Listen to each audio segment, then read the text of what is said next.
Oczki ani charme bedni anyone Schorop korum bire buchachshi me bedni anyone Me bedni anyone Alchas me gobre bi me bedni anyone Me bedni anyone Gadawi basant masta Gatsent masta Vi nitsis me aston Sinam grille shit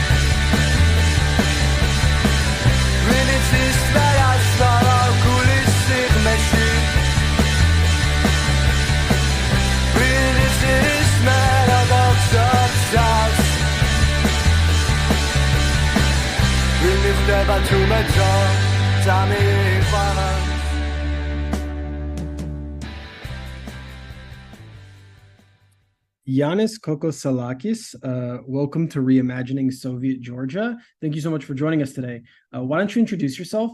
Who are you and what do you do?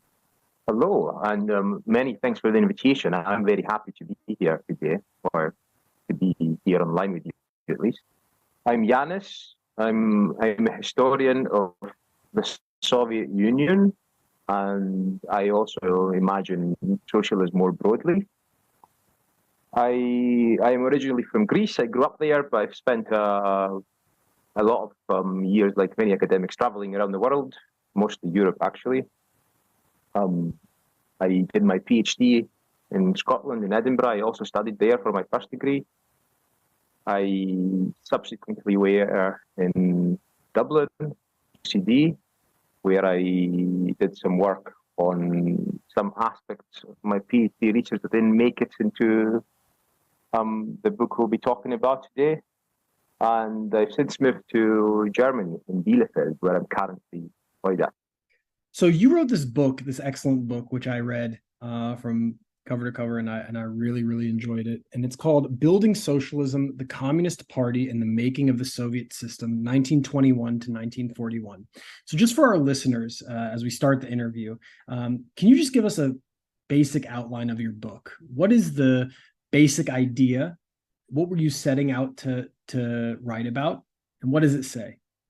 So the main theme of my book is the activity of communists in the Soviet Union, primarily in the interwar period that is, at least in Soviet historiography, is referred to as the period of the construction of socialism. And when I say communists, I mean people who we are not necessarily familiar with, not the party bigwigs, but lower-ranking functionaries, but also regular people who held party cards, who were members of the party, but didn't necessarily have positions of power. And my main purpose was to investigate what the role of these people in the political transformations and conflicts of the time was, and how they intervened, how they experienced these, and how they perhaps influence these developments. And the book is primarily based on an archival case study of the Communist Party organization of the Kirov factory in Leningrad, one of the biggest machine building enterprises in the Soviet Union, which is still actually functioning today. And apart from that, I looked at a number of other party archives in the region in terms of the Leningrad Provincial Committee, the regional party apparatus in the area where the city of Leningrad is located.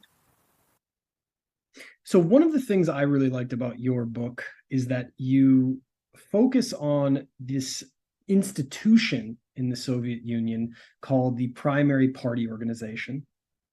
And your seemingly overall goal is to try to understand the role of the vanguard party as a political institution in negotiating the relationship between society and the state in a post-revolutionary regime that's trying to construct socialism. And one of the, I think, most fascinating things about your book was that these primary party organizations in the USSR, very often, though the historiography kind of paint them as something divorced from the everyday life of people or some ideological imposition, your book actually tries to show how workers and communist activists not only had agency, but also their interests played a role in shaping how the early Soviet state was constructed. So it's interesting how, like, through the primary party organization, you're basically recentering the agency of workers on the shop floor, recentering the. In what way? Let me phrase it a little bit differently. Like, what is the role, or how would you frame the role of worker and communist activist agency in structuring the early Soviet state and the party itself? So I think one way of answering this question is to tell you a bit about how I came to that project. And there are basically two intellectual sources, if you like. One is Leninist theory, Leninist revolutionary theory, and the other is the historiography of the Soviet Union as it exists in English primarily. And there are basically, the party emerges there in two different ways. So in Leninist theory, you have this notion of the vanguard party. So Lenin was writing about the necessity of the most active people in the workers' movement, in the socialist movement, to be organized in a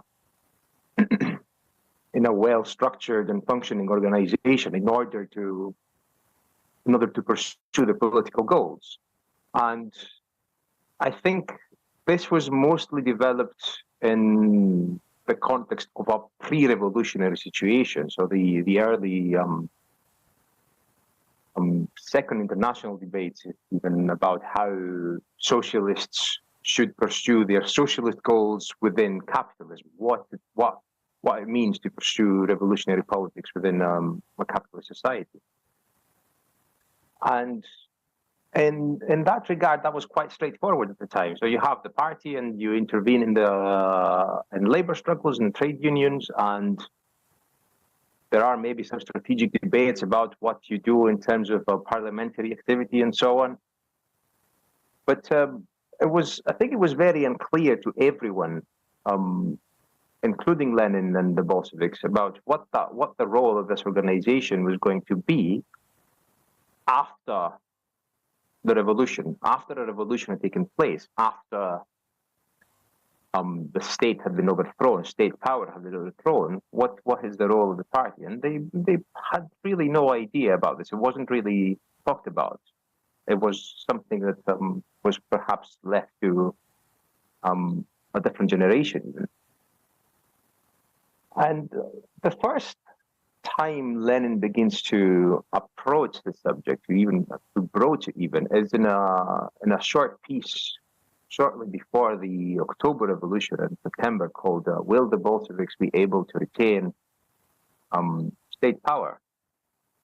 And the argument there is that obviously the working class as a whole is not ready to exercise state power. And he has this quote about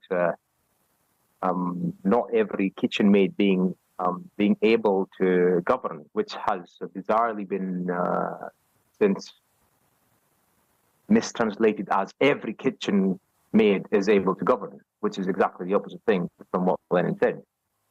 And what he suggests at the time is that the most active and conscious workers, most conscious of the historical mission, should organize themselves in fact of the organizing in the political organization, which obviously for Lenin is the Bolshevik Party, in order to provide the necessary leadership to the rest of the working class, the less politicized members of the working class, the less experienced in terms of organization and administration of the working class. And this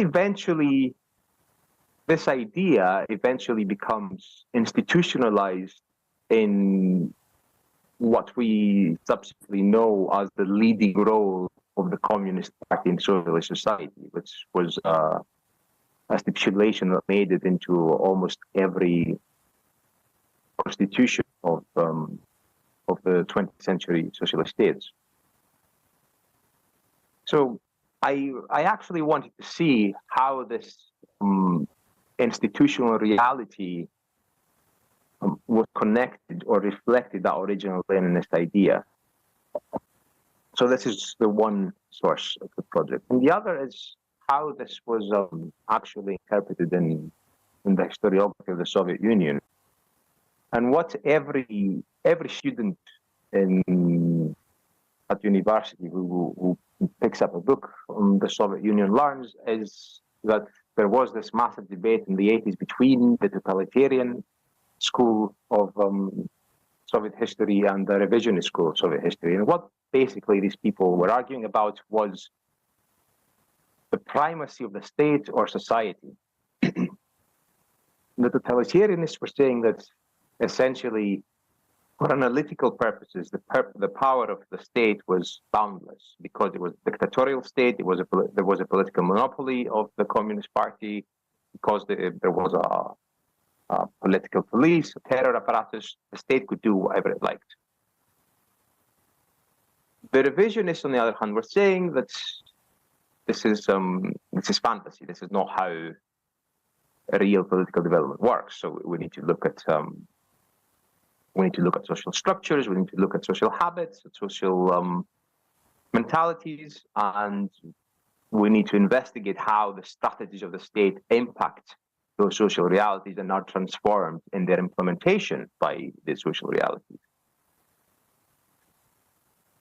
And my hunch when I started my research was that the primary party organization of the Communist Party, where this sort of institutional environment where you had an overlap between the state and society. You have essentially people who are, by definition, on the side of the state, but are not necessarily state functionaries. But at the same time, they live in society. They are normal working people primarily. We are talking about a party that is primarily industrially based. But there wasn't really that much about that in what I was reading. So I thought I might go and look into it. And what I discovered was that essentially you had these people who were affected by state policy. They were trying to implement state policy, and they were trying to involve their social environment, their colleagues from work, into implementing the party's vision about social transformation. And this obviously was a very contested process because there was a degree of interpretation in policy implementation, and obviously people who were working in factories were seeing things differently from people who were working in the regional apparatus of the party, often as professionals. I was just going to ask about modernization, because in the introduction, there's this reinterpretation of the Soviet project as modernization, and you said that that's not a good enough explanation. So one of the attempts to overcome this debate about primacy between revisionists and totalitarianists subsequently in the 90s was this attempt to reinterpret Soviet socialism as a modernization project. And modernization is a sociological concept that comes from 1950s, 1960s, social science, I believe. And the idea was basically that Soviet socialism was an attempt to overcome traditional Russian social structures by means of a rational implementation of scientific development. And the argument there is that in that regard, it has a lot of commonalities with other projects of modernization that aren't necessarily socialist. So liberal project of modernization as well, or state-led capitalist projects of modernization. And I thought that wasn't necessarily incorrect. I think obviously if you want to look at things at this level of abstraction, you could draw certain connections in terms of, say, public campaigns of literacy. Yes, a lot of states undertook these in the 20th century, and they weren't necessarily revolutionary socialist states.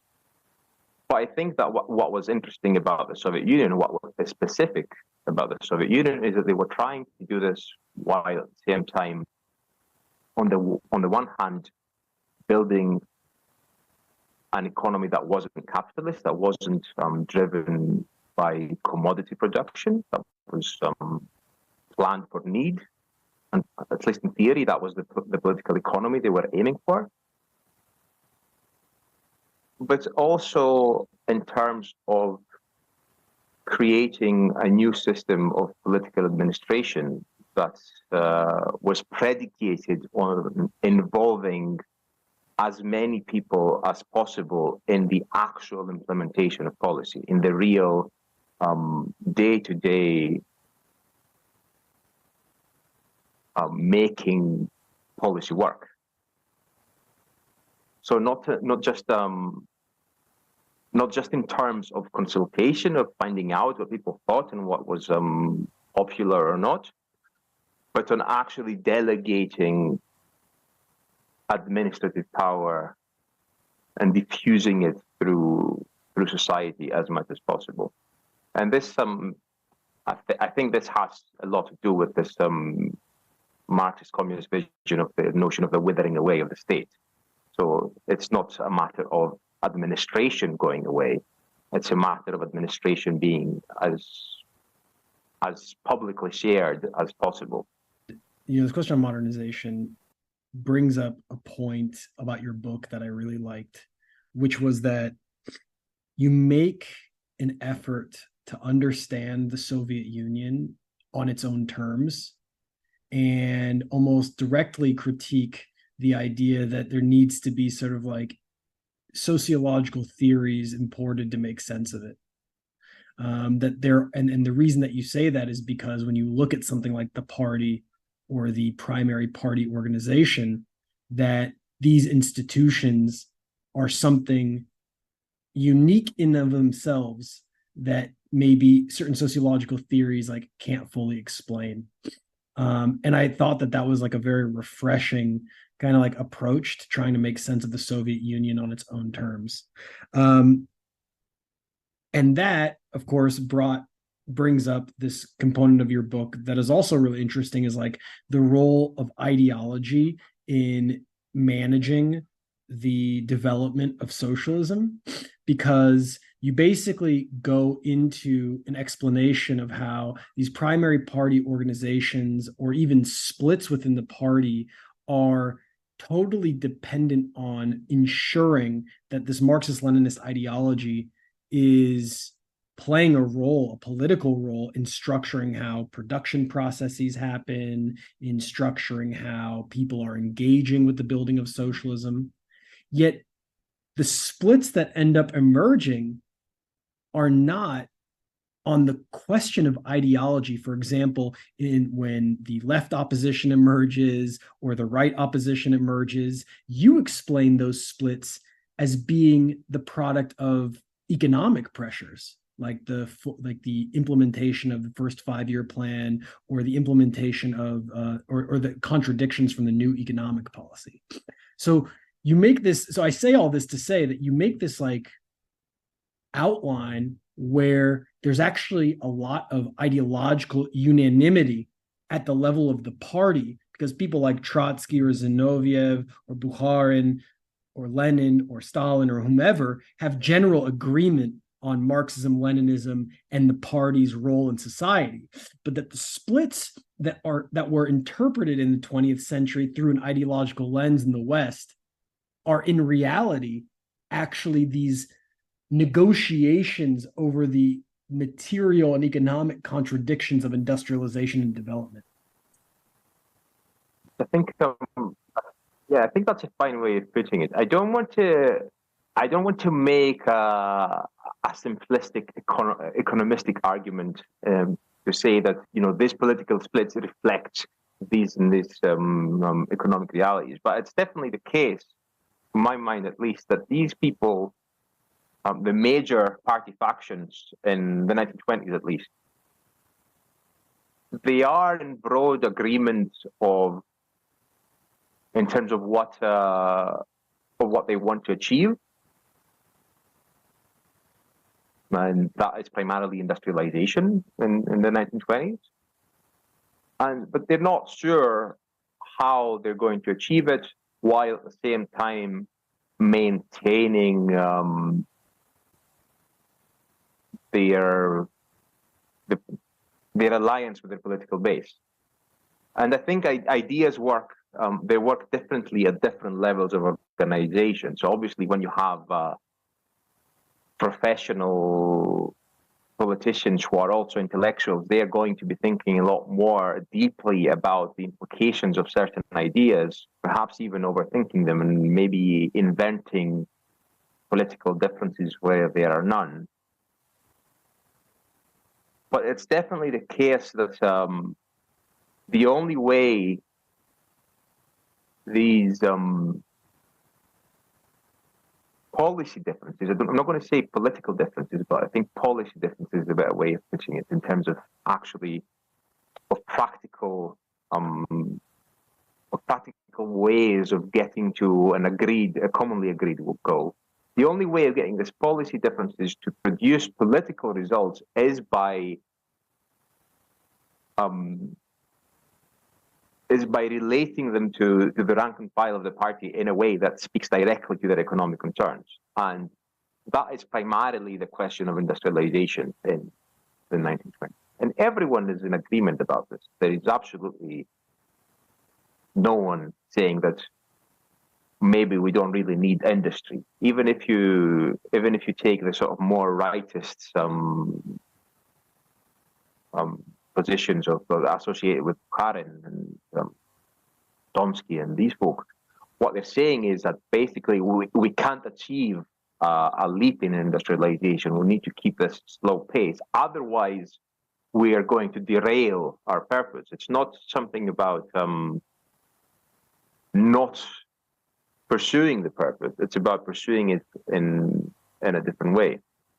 But it was interesting how on the shop floor in your investigation, you basically show how the working classes' implicit hostility towards management was used by the highest rungs of the communist, not just the party, but even the actual government itself, to construct the state-society relation, which is really interesting because it almost suggests that there was management, that this working class hostility towards management was an important political tool.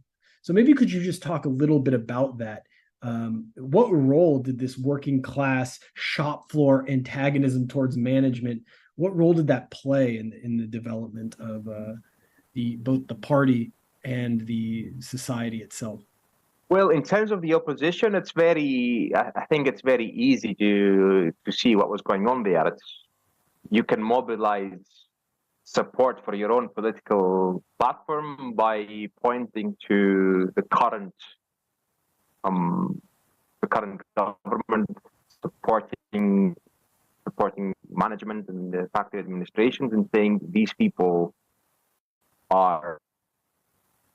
they're pursuing their own interests. They're not interested in socialism anymore, and there is this process of bureaucratization, and you need to support the real left-wing faction of the struggle in order to return the revolution to its proper course. And it's a fairly easy populist argument to make. But I think but what's more interesting is that the left is in practice outflanked and outlefted by the leadership, by the Stalin faction, if you like, by the Central Committee majority, because around that time when these debates start becoming really heated, they start deciding on the process of rapid industrialization, and they say that they will put the resources into the factories to make this economic expansion possible, but they will also give the rank and file, the rank and file of the Communist Party, so the communist workers in the factories, the institutional tools to ensure that they will be able to control management in practice. So they do this rhetorically in a number of occasions. They do this with a series of police investigations into management corruption, including the Shakti trials, which are often referred to in Soviet historiography as the first show trial in the Soviet Union. This is essentially an attack on management from the side of the leadership. But I don't want to suggest that they are doing this merely for political gain. They are doing this because the leadership itself is actually deeply mistrustful of management. And this is part of the reason for that is that a lot of the managers and administrators in the 1920s are from what they say an alien class background. They are essentially the old middle class elite that has been now they've been kept on because they have no one else to do these jobs. But even subsequently, when a lot of these people are replaced by the new promotees coming from the working class, they are just always worried that these people are going to pursue their own particular interests within production rather than follow the general party line that is about socialist reformation, that is about the progress of industry.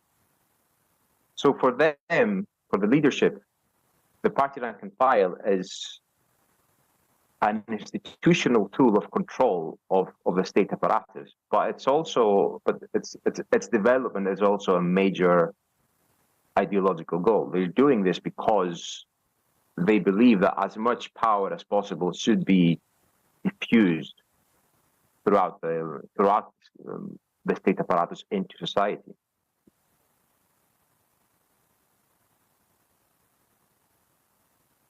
So, for example, if you look at there is a famous decree on Yiannis, so one-person management, that has had traditionally been interpreted in Soviet labor historiography as the sort of turning point whereby the leadership and Stalin made their sided with management over the rank and file in the grassroots institutions.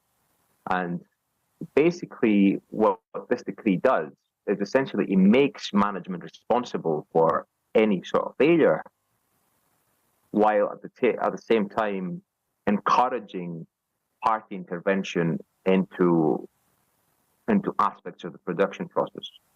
So it essentially separates operational responsibility from political responsibility, and puts political responsibility fully on the shoulders of management, while at the same time not giving them any tools of control over the party organization.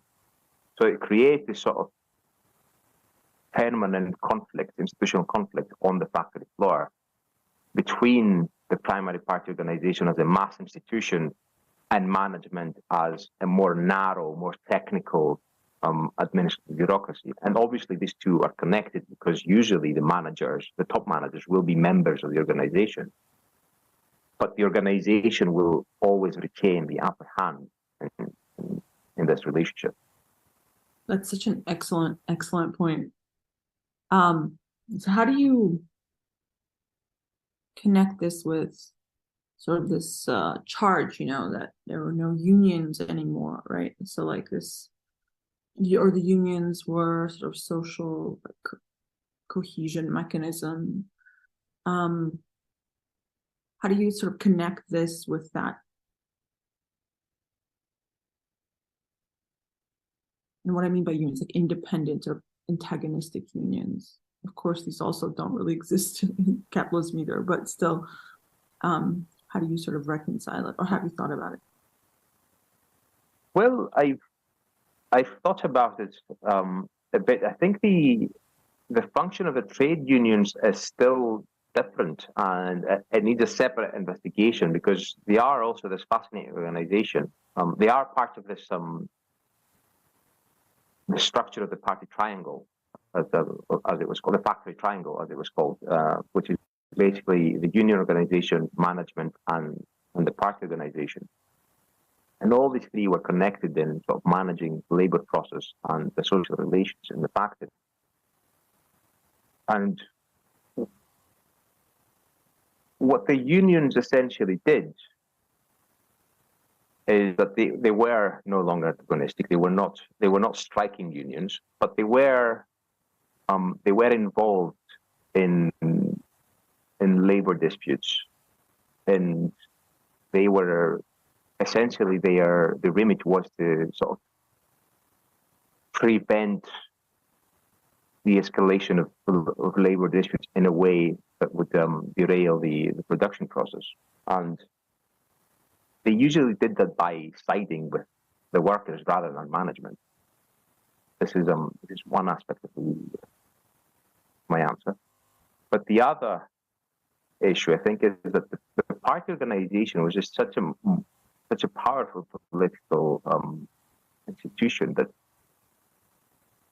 it was a much more effective way of getting things done than a striking union would have been. So the party organization in the factory was an element of the ruling party of the Soviet Union. It was a political institution with control of state administration at all levels. So there was an incentive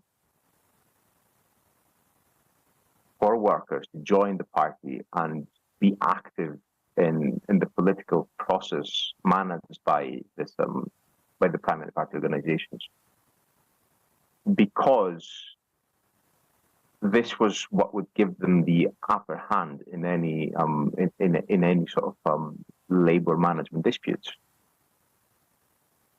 And this is something that happens a lot during the industrialization period. You have a permanent process of politicization of even the most mundane labor disputes, like not having enough materials to perform a shift efficiently. And the way they do this is they have their meetings, they refer problems to other instances of the party apparatus, and these usually get resolved without there being strikes or labor walkouts. Sometimes there are things like strike action, and we find that they're often led by Communist Party members who are maybe not necessarily in the leading bodies of the party organization, but they are these sort of activist people who both believe in the political mission of the party, but are also very embedded in their own social milieu. So they feel they have a responsibility to advocate for their interests, and they do this sometimes at cross purposes with both management and the party leadership. This is obviously not an efficient, smoothly running system. There's a lot of conflict involved. But the purpose of it is to internalize this conflict and not let it get out of hand. This is obviously a very strenuous period economically. Industrialization is very hard. It has been extremely hard for working people in most historical instances, but it was particularly hard in the Soviet Union because it was achieved and pursued in such an intensified manner in such a short-term period. And the purpose of the party is to a large extent at least, is to prevent all the conflicts that emerge out of this train from derailing either the production process or the political situation in the country. And I feel they do that very well. So there are cases in the Soviet Union where you had some waves of strike action that sometimes had to be controlled by the police, but we find that these are usually in industrial areas with relatively little party saturation, so in lighter industry, in more rural areas. So, to my mind, the party organization was actually quite effective in both controlling the impulses of more, confrontational people, whether from the side of management or labor, but also as an institutional channel for influence on the part of labor within the factory. For our listeners, there is this phenomenon which you've mentioned previously called the Lenin levy, or this moment when the party basically welcomes in mass number of people. The party grows.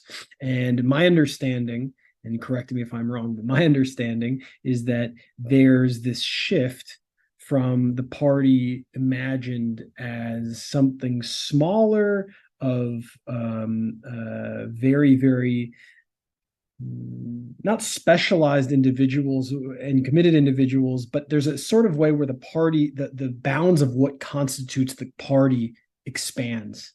Obviously, commitment and political commitment is very important, but lots of people who maybe weren't involved previously in the movement, who come from peasant backgrounds, who come from non-political backgrounds, join the party.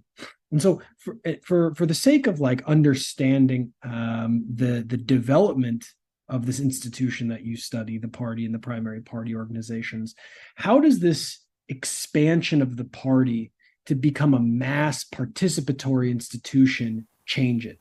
That's a very interesting discussion to have. And in terms of the when and the why, basically what happens is that after the Civil War, what then becomes the Soviet Union is essentially in ruins. The cities are empty of people. They've all left. They've died. Some of them have left and gone to the countryside because this is where food can be obtained. Industry is at a standstill. And the Bolsheviks are facing the very real danger of being the ruling party in the name of a class that doesn't exist anymore. So what they do is first they try to kickstart industry by reintroducing some sort of market mechanisms in the new economic policy. But their second flank is they try to reconnect to the working class as it then is, and as it really is at the time, by recruiting mass numbers of workers into the party. And they do this on the occasion of Lenin's death, and this is why it's called the Lenin enrollment. And they have three ways, essentially. And they are very successful in doing that, because they go from, I can't remember the numbers, but they more than double the membership of the party, and they turn the party into a properly working class organization. Most of the members, by the time they finish with these enrollments, they are working class people who are actually employed in production. They aren't people who used to be workers in a factory and have since become managers or soldiers or so on. They are the proletariat as seen by in Marxist theory, industrial workers. Now, the interesting thing about this is how it has been interpreted historiographically, I think. And I feel that a lot of the discussion revolves around the extent of the political awareness of the people who were recruited into the party. So one of the arguments of Trotsky and his followers subsequently was that by flooding the party with new members, the Stalinist clique was able to sort of suffocate the real committed revolutionary members of the party by just packing the meetings essentially with people who had no idea what the stakes were.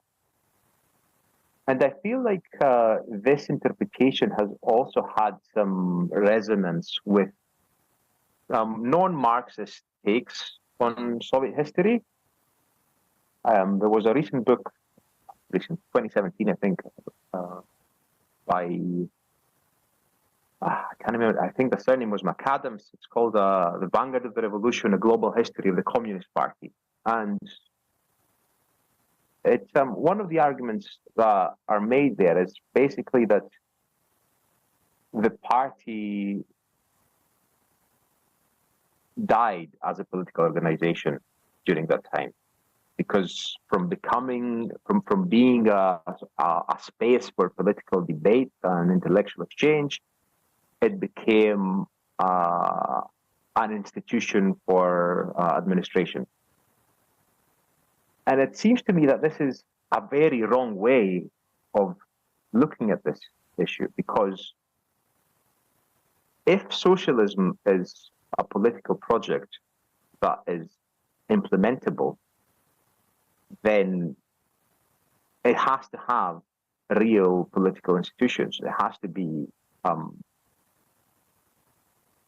the Communist Party should be an institution that implements policy. It shouldn't be a discussion club.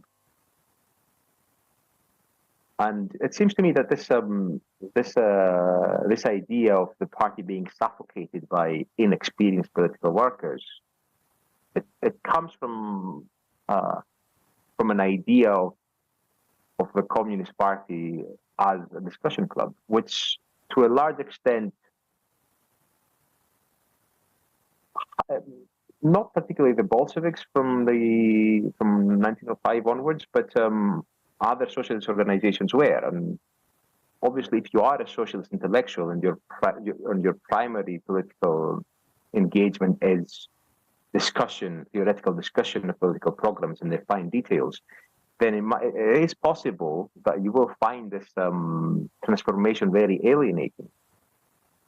But it seems to me that from a revolutionary perspective, if you are actually committed to this massive scale social transformation, then you want as many people as possible to be involved in the political organization that implements that change. So this is a necessary element of the progress of revolution, of the institutionalization of revolution, if you like. Obviously, the fact that these people were not politically educated or even educated at all, it was a problem, and it was recognized by the leadership as well. which is why they invested so much effort into socializing them into the culture of Bolshevism, but also educating them in Marxist-Leninist theory. And you can argue that they did this poorly, or it failed, or that the party was eventually overwhelmed. But to me, at least, it seems fairly normal that this happened. It doesn't seem to me that this constitutes a deviation from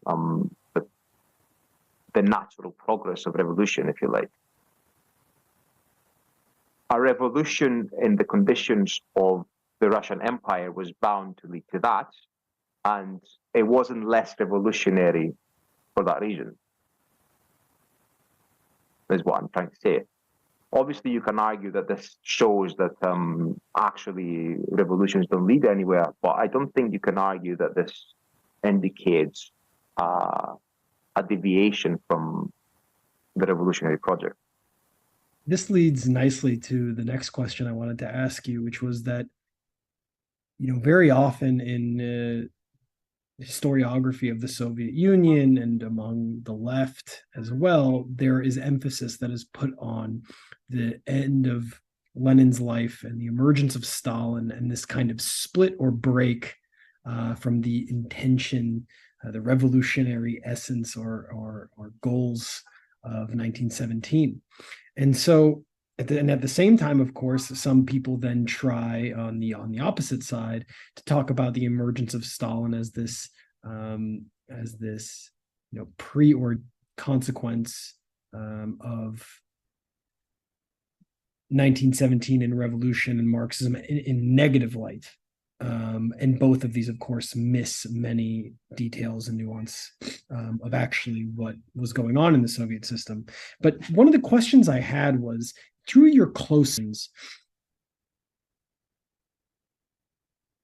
I was curious how you approach this question of like continuity and change, continuity or change between the first years of the Soviet project and the Stalin years, or even within the Stalin years, maybe there are different moments. Because in reading your book, you seem to suggest that there were certain elements of the party's political commitments and institutional role that was actually quite consistent, and that there were fluctuations, but that the party itself maintained this consistency.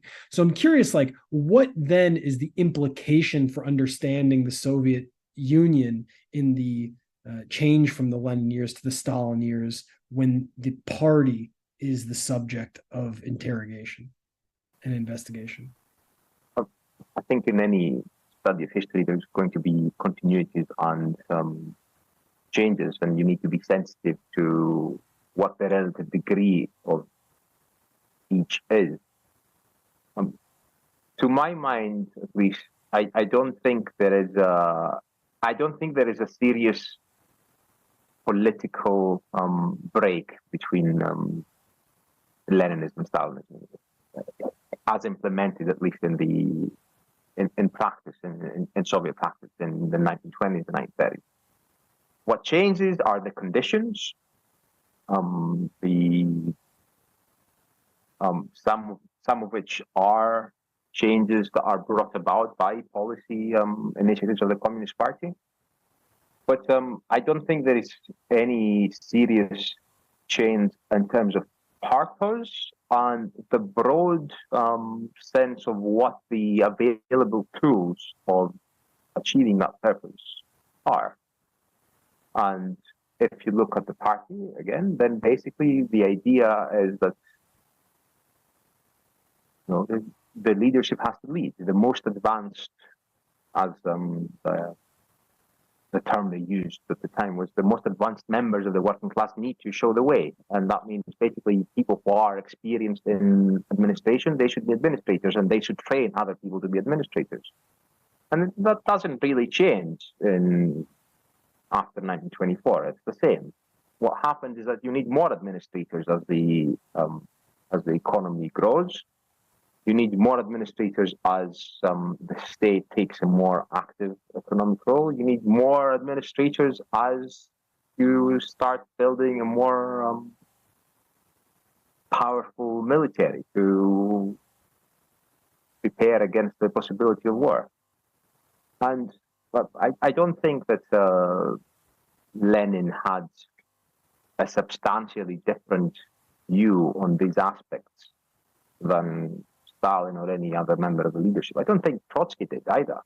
If you look at Trotsky's main political intervention and during the left opposition debate, it doesn't say that we need a multi-party democracy or a different sort of political system. All he says is that the party leadership needs to be more responsive to the demands of the rank and file, which is what the leadership is also saying. And it turns out that actually the leadership platform is more responsive to the demands of the rank and file than the left opposition platform.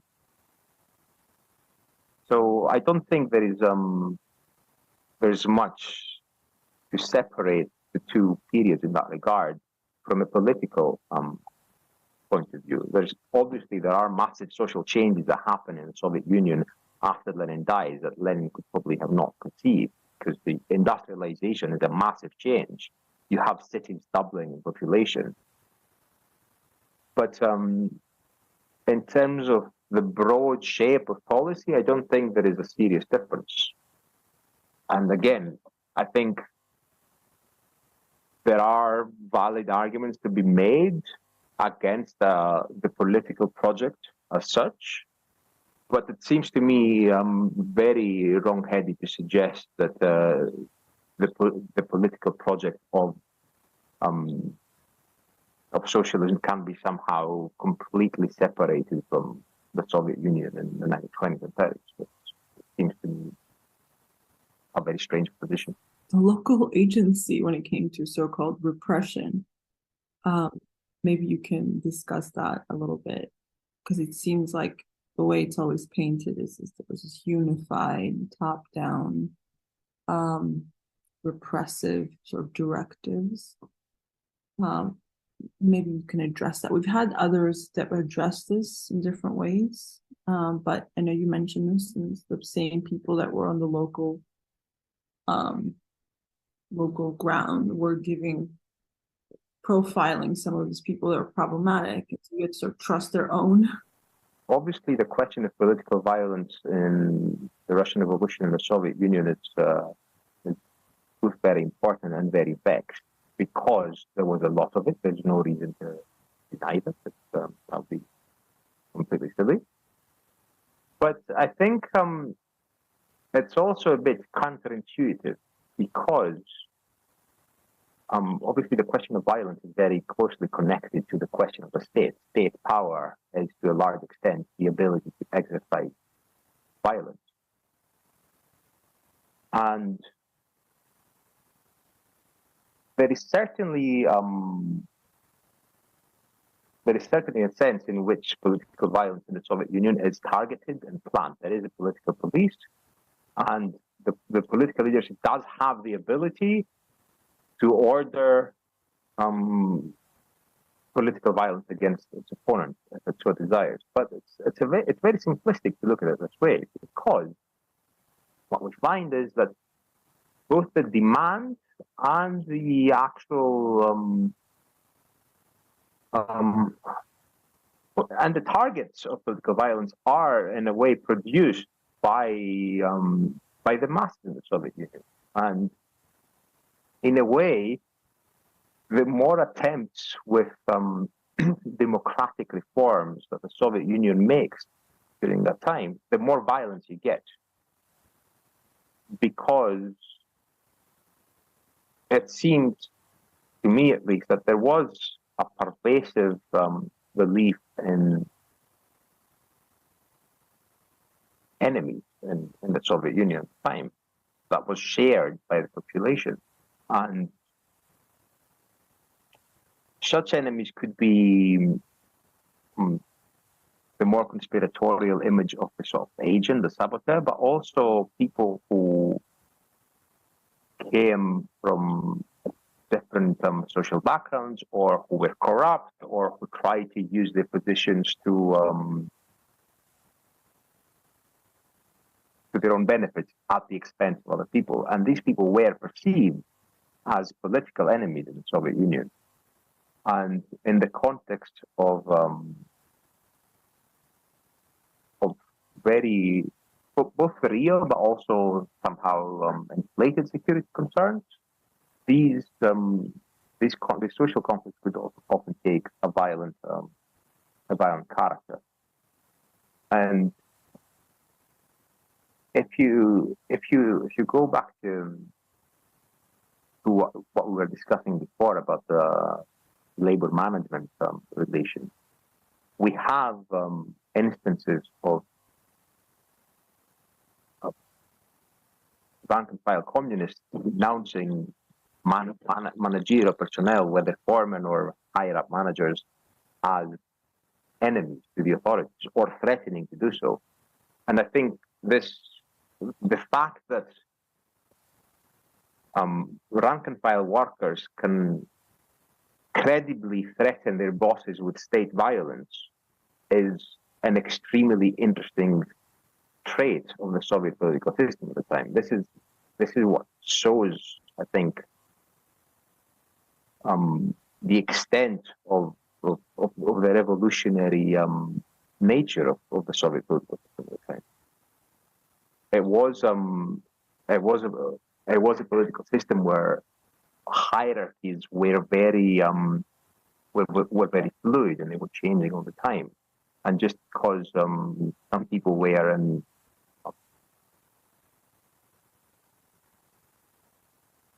a lot of what was going on, obviously there were people who were rather safe and secure. Stalin being at the center of it, there was no one who could actually take him out. But we see that no one else who is in a position of power is safe.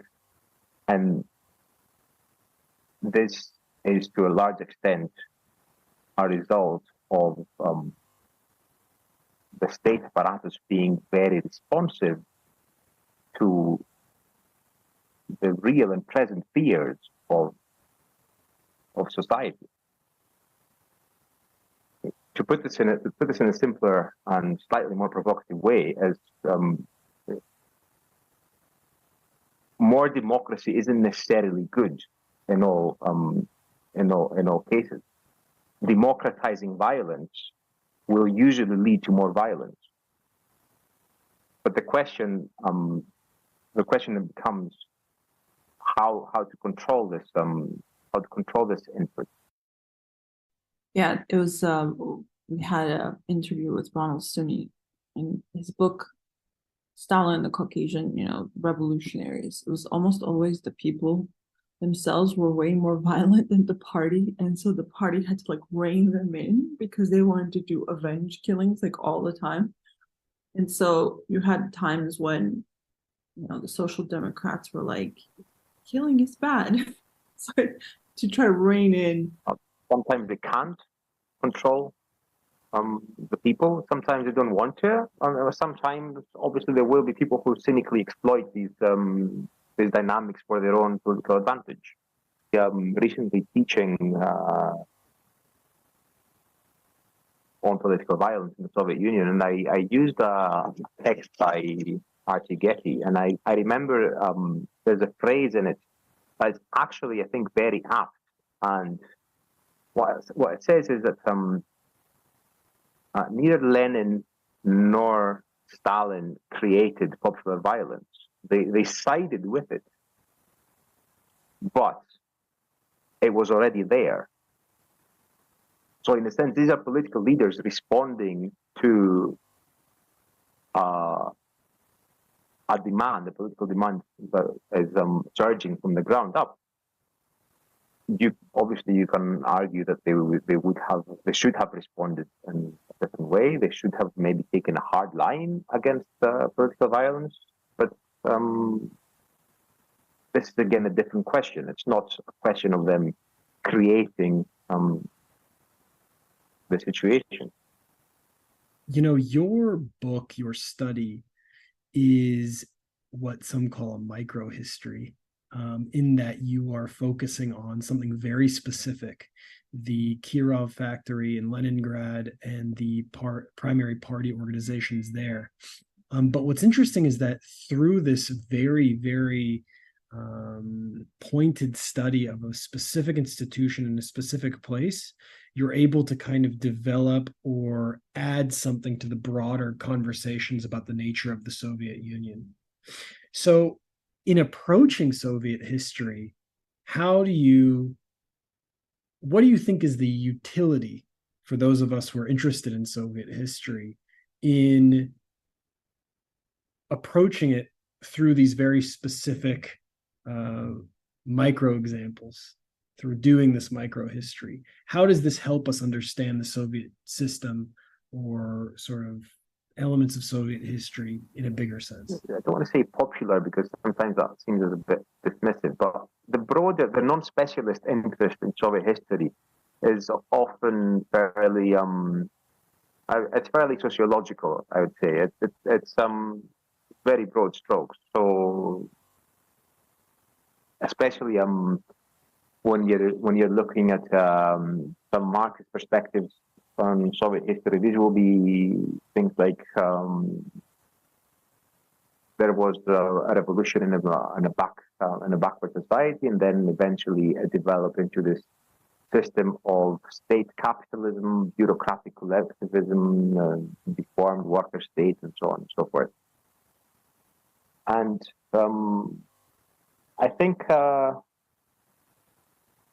read a lot of that stuff when I was a young and impressionable student, but I always it wasn't very satisfying because I wanted to know what was actually going on in terms of the real process of politics and social development. And to my mind, at least, the best way of doing this is by focusing on one specific aspect of Soviet history that is possible to both define and investigate in depth. And obviously, you can understand how this was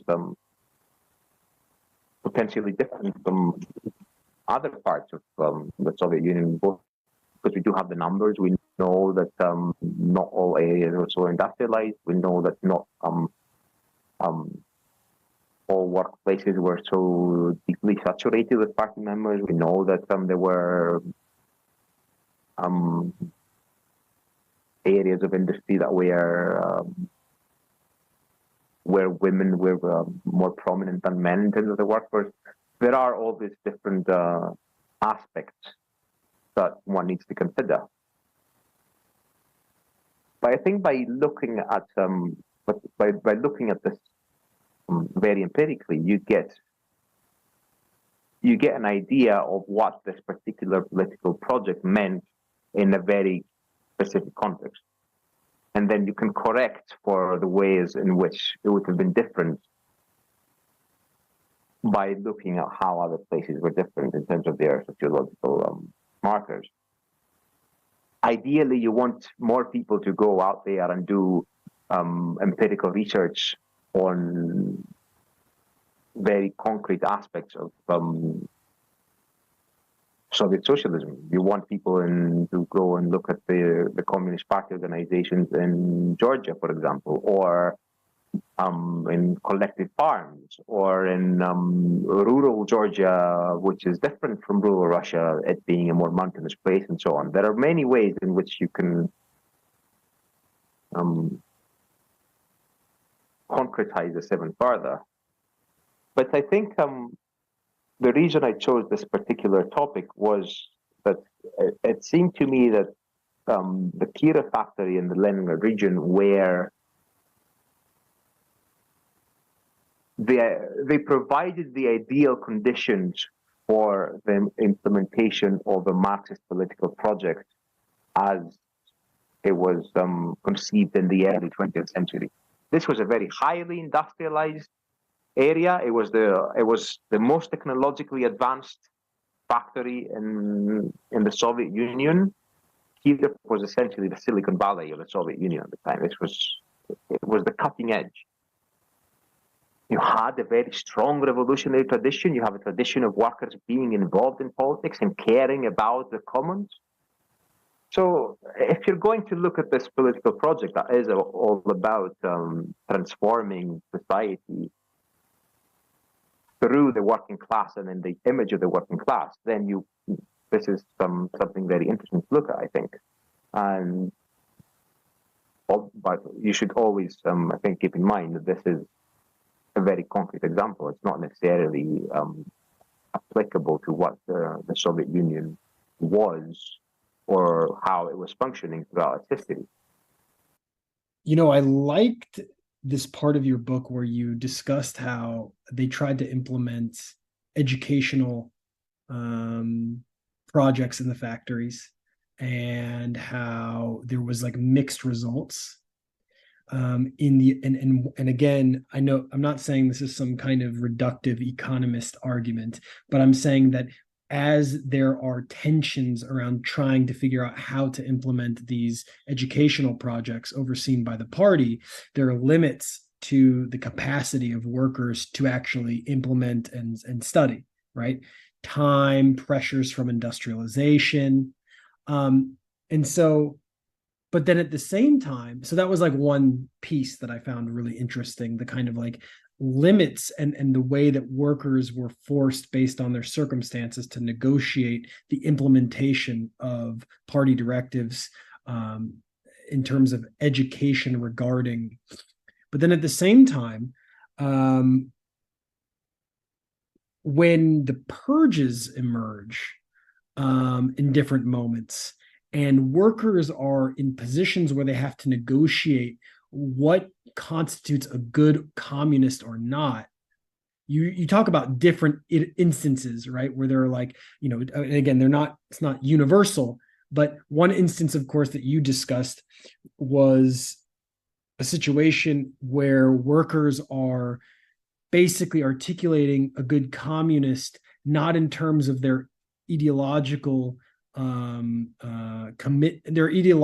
commitment or prowess, for lack of a better word, but the way in which they are productive on the shop floor, right? Their ability to be a good worker, their ability to meet plans. And then on top of that too, another kind of component of this is like, I also was interested how the workers would interpret external sabotage of the Soviet project through other workers not implementing plans or through management not effectively overseeing the production process. So this way in which the like shop floor is engaging with these kind of like discussions about the nature of the Soviet Union and the party, whether it's what is a good communist, how the communist is going to implement and build Soviet socialism, or in the opposite way, how threats to the Soviet system are manifesting. And so it's really interesting how like you kind of take the perspective of the worker and try to at least add some legibility in a historical sense to like how the worker interpreted these. And this is one of my favorite parts, I think, of your book. And more than a question, I just had like, that was a comment, that I really liked this part of your book. I actually really enjoyed it as well, working with the documents, because it's so fascinating. It gives you a real window into what actual people were thinking. We're not talking about structures anymore, right? Institutions. These are real historical subjects with their names, and you get the age as well, and you know who these people were. And yeah, I think the main takeout here is that basically the educational initiatives of the party were by and large working in the sense of being successful in socializing the new generation of members into the political norms and the cultures of Bolshevism. And obviously these norms and cultures also changed by this influx of new members, which is, as we discussed earlier, a normal process. But at the same time, the extent to which individual people were able to internalize the ideology and the finesse with which they internalized it was different by degree. I mean, I'm an academic, and I don't have enough time to read all the things that I want to read. Obviously, if you're working a double shift and you have to read your Marx during your breaks, you are probably not going to get a very deep understanding of the labor theory of value. What these people did, it was the meaning of the political project they were participating. So they did understand that labor was important, that it was that they were involved in the creation of a new form of politics and social living through their labor. So they made their activity as workers the main piece of their activity as political actors as well. And the way this manifests is by reinterpreting a good communist to be a good worker, because a good worker was not only just someone who achieved high targets, although that was important. A good worker was also someone who was a good colleague. So if you are achieving the targets, then that means that your crew is also achieving the targets. It means that your section of the factory doesn't have stoppages. It doesn't have accidents. You know, if you pick up after yourself, then your mate won't get killed. These are important things. Again, remember that industrialization is a very strenuous process. This isn't a well-ordered, smoothly functioning factory. It's something that people are learning to do just at the time as it's taking off. So the Tiro factory is essentially rebuilt in the first 5-year plan, and then all the workers are new. They don't know how the machines work, and when they get massive orders for tractors, they don't know how to make things work. So if you are putting in the work into completing the plan, then you are being a good communist, both in the sense that you are implementing party policy, but also in the sense that you are being this model of the new social subject that is making labor into a politically and culturally significant activity. And when you're not doing this, then you are becoming someone who is potentially hostile. And when it is discovered that you also perhaps come from a kulak background, a rich peasant background, which is possible because at the time, obviously, after collectivization, a lot of the formerly well-to-do peasants, if they could escape deportation, they would make their way into the cities and get factory jobs. And maybe they would actually be really angry at having their stuff taken away and their family shot, as you would be. And maybe they would take the anger off on communists or other workers. Or it's also possible that they weren't, and they were just not really good at their job. But when it was discovered that they were also they had also been possibly kulaks, then this was reinterpreted as sabotage.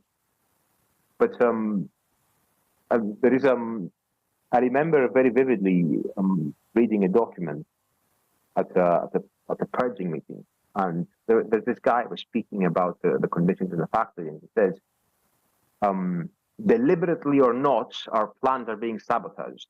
And they're thinking, what do you mean deliberately or not? If it's not deliberate, then it's not sabotage. It's someone being not very good at their work. But this was This was the political environment of the time. So Yiannis, it's been really wonderful listening to you. I hope everyone gets your book, buys it, and not steals it only. And to read it, it's really incredible and enlightening to look at things in a very different perspective, because I think it's Soviet Union suffers from always being looked upon as sort of monolithic. To end things, what do you think? Why do you think these histories are important? What motivates you? And what do you think others who are listening today or read your book should take away in a more practical sense? Well, I mean, from a scholarly perspective, I think it's very important to realize that during the 20th century, roughly 1/3 of the world ended up under political systems that were inspired or derived from the Soviet political system. And to have a better understanding of how the Soviet political system worked is, I think, a first step towards having a seriously nuanced historical understanding of that huge part of the world in the past century. If we're thinking about the Soviet Union in black and white terms and with very, very rough concepts, then we're not going to have a more nuanced understanding about Mozambique or China. So, in a sense, we need to have better history for the Soviet Union in order to have better history for the world. It's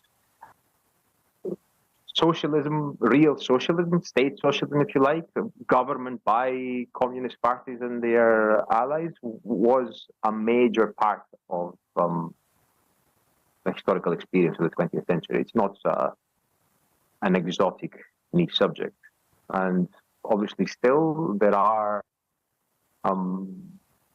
ruling communist parties in the world, and they govern in ways that are drawn from that early period. And obviously, if you want to understand a lot of what is going on in modern day China, you can be informed by Soviet history. Obviously, it's better if you study China itself, but if history teaches anything in that regard, then the history of socialism is very instructive for the history of the world, of the modern world.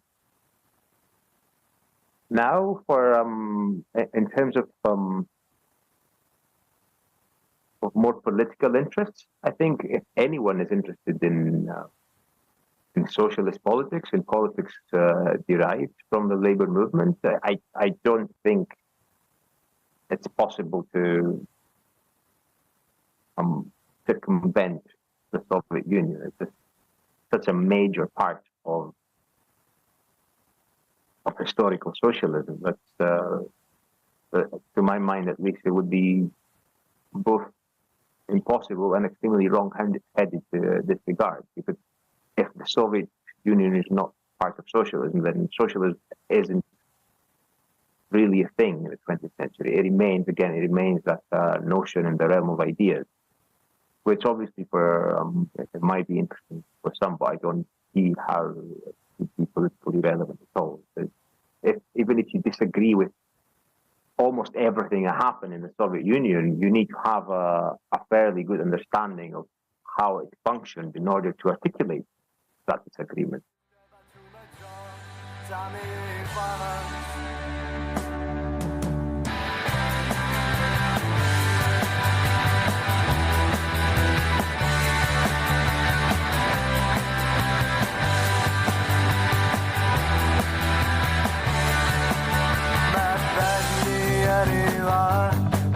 میخواستم ایتی دیدی گاگامه بدنی اریوار بدنی اریوار همکس بدیم اکرم آمال سینedیم اکشتامین نیچیش من اشتا سینم بیرشی وینیچیش من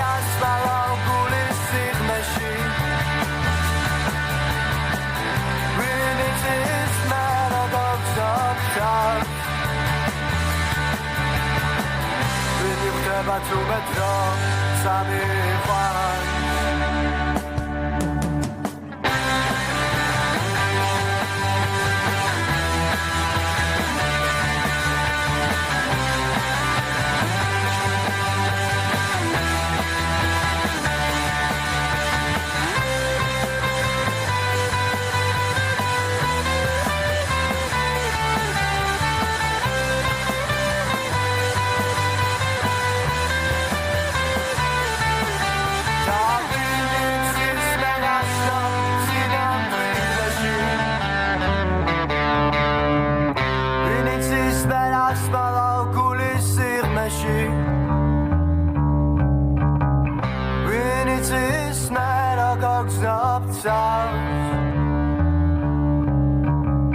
Will mich der Batu mit Dra, Zami Chwa.